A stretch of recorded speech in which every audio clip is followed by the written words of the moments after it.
আসসালামু আলাইকুম। চলে এলাম আমি ঢাকায় রাঁধুনি।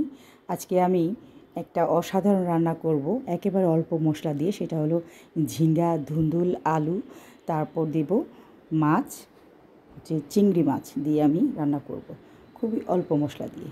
আমি আধা চামচের চেয়ে কম মরিচ দিয়ে দিলাম। মরিচ বেশি দিলে খেতে এটা ভালো লাগবে না একদমই, এটা যেহেতু মিষ্টি তরকারি।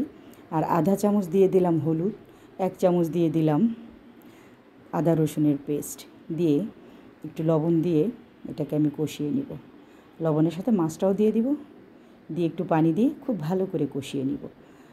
মাছের গন্ধ, তারপর মশলার গন্ধ এগুলো যখন চলে যাবে তখন আমি এখানে অ্যাড করে দিব সবজিগুলো অ্যাড করে দিয়ে রান্নাটি করে নিব। এখানে পানিও লাগবে না, আর কোনো কিছুই লাগবে না। এই যে আমি সবজিগুলো ঢেলে দিলাম, এগুলোর সাথে একটু পানি ছিল, এই পানিতেই এটা সেদ্ধ হয়ে যাবে।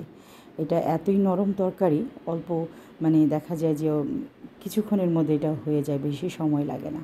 তো টমেটো অ্যাড করে দিলাম এখানে, দিয়ে এটা ভালো করে এখন কষিয়ে রান্নাটি করে নিব। রান্না হয়ে গেলে আমি আরেকটা তরকারি বসিয়ে দিব, সেটা হচ্ছে করলা ভাজি। সবজি আরেকটা বসিয়ে দিব, করলা ভাজি করব। তো এটা অল্প সময়ের মধ্যে হয়ে যাবে, আর কিছুক্ষণের মধ্যেই দেখা যাবে এটা হয়ে গেছে, বেশি সময় লাগবে না। একটু ঢেকে দিলে পানি উঠে যাবে আরও, ব্যাস। এখন আমি কয়েকটা কাঁচামরিচ আর ধনিয়া পাতা দিয়ে দিলাম, ব্যাস হয়ে গেল আমার তরকারি। এত সুস্বাদু, এটা এত মজা, আর রান্না করতেও খুব ইজি, তবে কাটতে কষ্ট। এই সবজিগুলা অনেকগুলো সবজি কাটতে হয়, কাটলে দেখা যায় 1 পেয়ালা তরকারি হয়।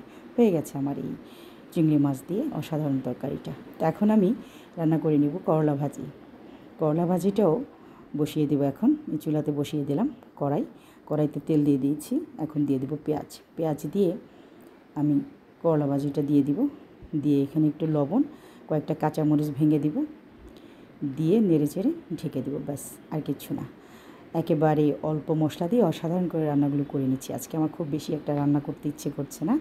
এখন আমি যে আমার চর্বিতে ডুবিয়ে রাখা কোরমার মাংস, চর্বির ভিতরে হাত ঢুকিয়ে দিয়ে এটা বের করে নিব, কয়েক পিস বের করে আমি কি করব, এটা ওভেনে হিট করে নিব। তারপর ডাল দিয়ে খাবো। আগে প্রথমে করলা ভাজি, তারপর খাবো চিংড়ি মাছ দিয়ে দুন্দুল, ঝিঙ্গা, তারপর খাবো কোরমার মাংস। যদি ভালো লাগে এভাবে আপনারা করে নিতে পারেন। লাইক কমেন্ট করে আমার পাশে থাকবেন।